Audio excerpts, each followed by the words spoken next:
안녕하세요. GTS 한국사 오늘 주제 8 민족주의 계열의 실력 양성 운동에 대해서 한번 알아보도록 하겠습니다.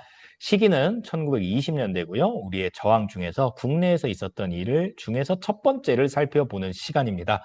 상당히 좀 복잡한데 꿀팁 하나 드릴게요. 자, 지금 보면 국내의 독립운동이 가장 활발하게 일어났던 시기가 언제인가요? 맞습니다. 1920년대예요. 그게 가능했던 이유는 또 뭘까요?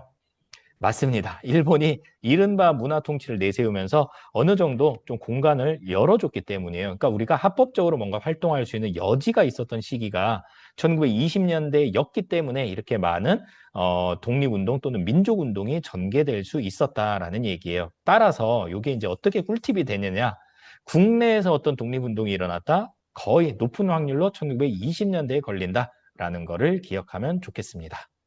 자, 실력 양성 운동 오늘 첫 번째 질문은 실력 양성 운동의 특징이 무엇인가? 두 번째 질문, 물산 장려 운동과 밀립대학 운동은 어떤 차이점이 있는가? 세 번째, 문맹 퇴치 운동의 사례로는 어떤 게 있는가? 두 가지밖에 없거든요.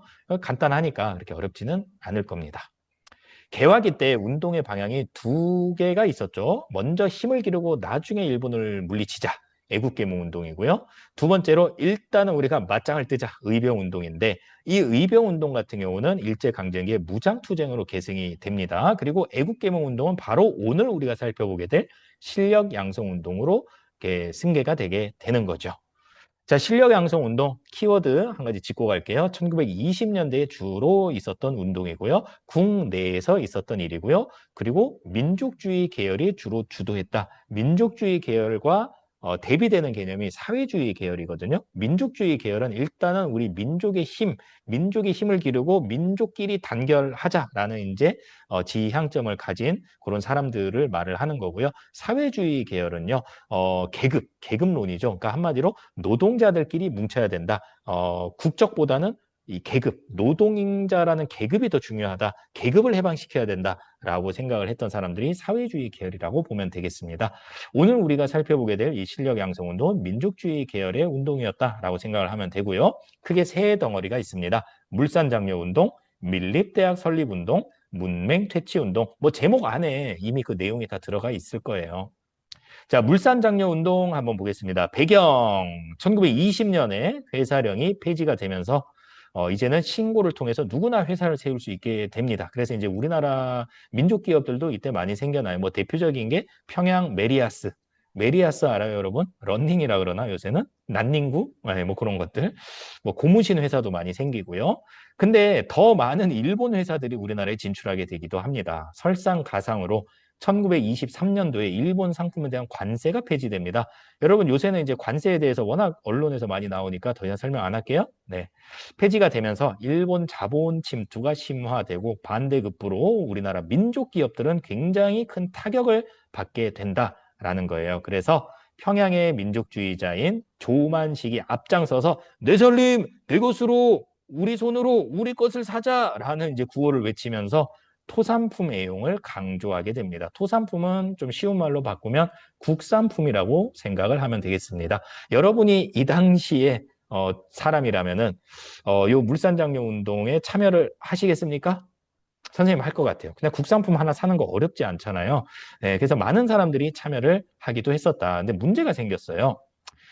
찾는 사람은 많은데 우리나라 공장이 그렇게 막 잘 돌아가진 않았거든요. 이렇게 수가 많지도 않고요. 그래서 공급이 수요를 따라가지 못합니다. 그럴 때 일어나는 현상은 물건 가격이 올라가게 된다라는 거예요. 자, 한번 생각해 보세요.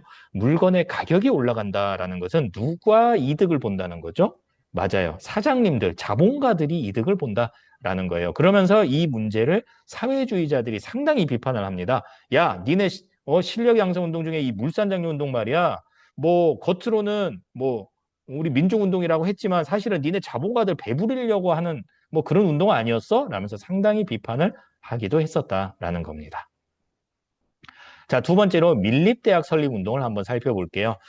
배경으로는 일본의 우민화 교육을 들 수 있습니다. 우민, 요거는 멍청한 뭐 국민 이런 뜻이에요. 그러니까 교육을 제대로 안 시켜요. 뭐 기술 교육이나 시키지. 뭔가 이렇게 돈이 될 만한 또는 이렇게 고급 기술을 배울 수 있는 기회는 조선인들한테 거의 주어지지 않았거든요. 그래서 서울의 이상제라는 민족주의자가 1천만 명이 이런씩 걷어서 우리 손으로 대학을 세웁시다 라는 밀립대학 설립운동을 추진하게 됩니다. 밀립대학, 요새로 치면 사립대학이라고 보면 되겠죠. 그러면서 이제 모금 활동을 벌이게 되는데 일본의 탄압과 일본의 무마 정책으로 흐지부지 끝나고 맙니다. 야, 니네 뭐 대학 필요해? 아이, 새끼들 진작 말하지. 야, 우리가 세워줄게. 야, 니네 그거 하지 마. 그러면서 일본이 이 운동을 무마시키기 위해서 경성제국대학을 설립하게 됩니다. 이제 명분 빼앗기죠. 이 경성제국대학은 나중에 해방 이후에 서울대학교가 됩니다. 그래서 우리는 서울대를 안 가는 거죠, 그죠? 네, 못 가는 거 절대 아니고요. 네, 농담입니다.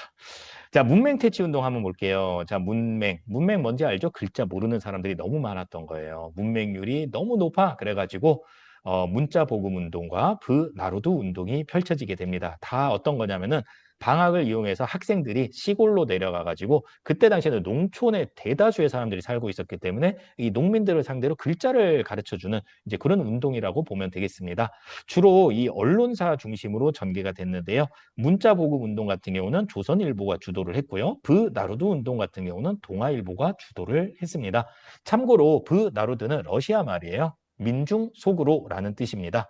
여러분 교과서 37쪽 오른쪽 위에 보면은 나루드 운동과 관련된 포스터가 나와 있습니다.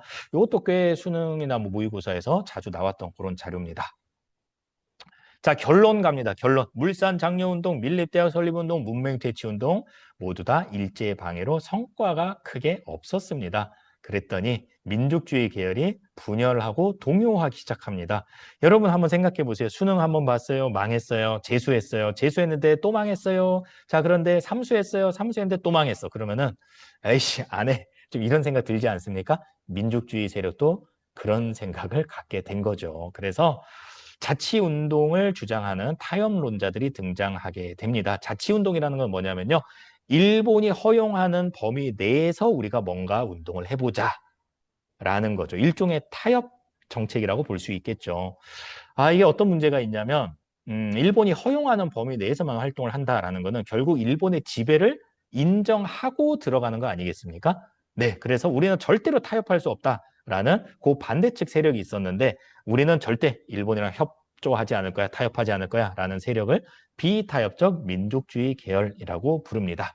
여기까지 정리를 하면 되겠네요. 수고했습니다. 안녕.